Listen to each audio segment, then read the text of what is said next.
Beleza, galera? Hoje é dia 27 de julho de 2019, tô gravando vários vídeos na sequência aqui. Acabei de gravar a resenha do livro Manual do Professor Eficaz.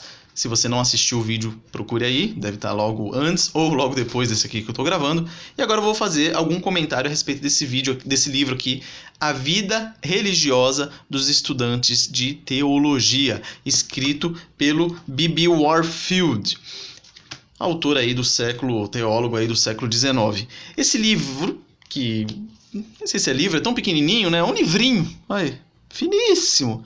Eu li ele no dia... Hoje é dia 26, 25... Dia 24 eu li ele inteiro, numa lapada só. Demorei uns 40 minutinhos para lê-lo.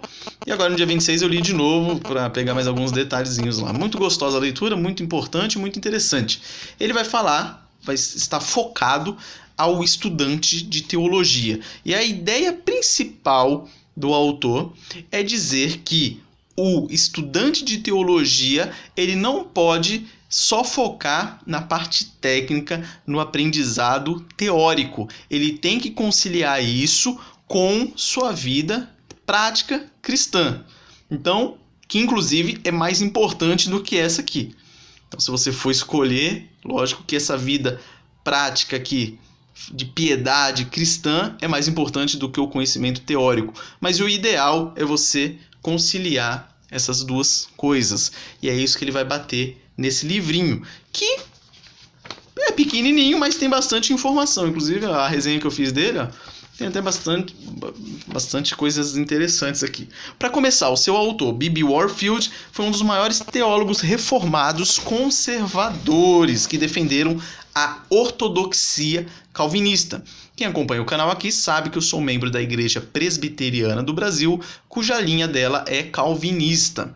Então ele foi um dos maiores defensores da ortodoxia calvinista. Como eu já disse, a ideia principal do livro é conciliar a vida acadêmica com uma vida dedicada a Deus.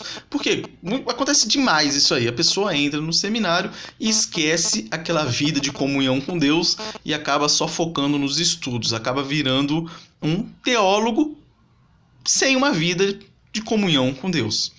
E aí não adianta, você tem que conciliar as duas coisas. Ele alerta para o perigo de fazer dos estudos teológicos algo comum. Como já disse, tem a ver com o que eu falei anteriormente, é você não viver mais, não ter aquele mais fogo, aquela paixão pela comunhão com Deus e ficar apenas na parte teórica e fria das páginas dos livros. Ele fala sobre a responsabilidade de cumprirmos nossos deveres e todos eles como se fossem para Deus. E o dever principal do estudante de teologia é estudar. Fala sobre a necessidade de frequência dos alunos nos cultos regulares da sua comunidade, uma coisa que acontece bastante também, a pessoa vai para o seminário e para de frequentar a igreja aí da sua comunidade, onde ele cresceu, onde ele se criou e tudo mais. Ele fala que o pastor, a função de pastor, é o mais alto serviço religioso que pode ser executado por homens, porque é a direção de outros na vida religiosa. Ou seja, a responsabilidade de um pastor é muito grande. Em determinado momento, quando ele está falando a respeito da responsabilidade individual do estudante de teologia, ele fala que isso acaba se aplicando a todo mundo. Ele fala que como é fácil transferir a culpa de nossos corações frios para os ombros de nossos líderes religiosos. É aquela pessoa que não faz nada para melhorar, falando aqui a grosso modo, e joga essa culpa sempre para o líder religioso. Mas esse culto está muito frio, esse pastor gagueja, esse pastor fala muito baixo ou fala muito alto, o ar-condicionado, está muito quente, está muito calor, jogando sempre a responsabilidade para os outros. E ele alerta nesse sentido, dizendo que os homens que estão famintos pela verdade não devem ser tão exigentes com relação à tigela na qual a verdade lhes é servida. Ou seja, a pessoa está faminta, está com a necessidade de ouvir a palavra e aí fica dando desculpa para outras coisas aí que não tem nada a ver. Então o mais importante é o conteúdo da tigela do que a tigela. Aí ele continua falando aos estudantes de teologia, ele diz, mantenham sempre diante de suas mentes a grandeza do seu chamado. Veja com clareza a imensidão da obra perante vocês e a infinidade dos recursos à disposição de vocês. Se encararmos a tremenda dificuldade do trabalho à nossa frente, isso irá certamente nos levar a dobrarmos nossos joelhos. No fim, ele alerta para que, com a modernidade, os ministros não pensem apenas em labutar e deixem de orar ou o seu tempo sozinho com Deus de lado.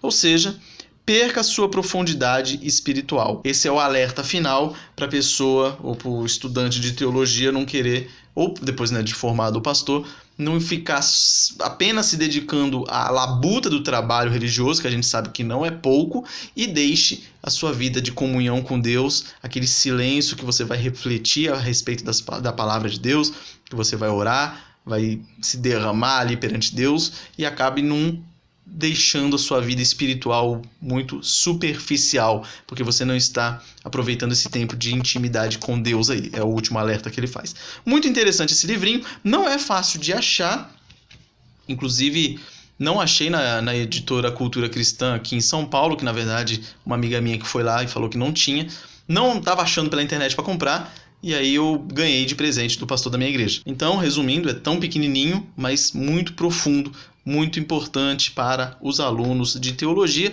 e não só para eles, mas para qualquer um que queira ser aí um servo fiel de Deus aí, se aperfeiçoar a cada dia, beleza? Forte abraço e até a próxima.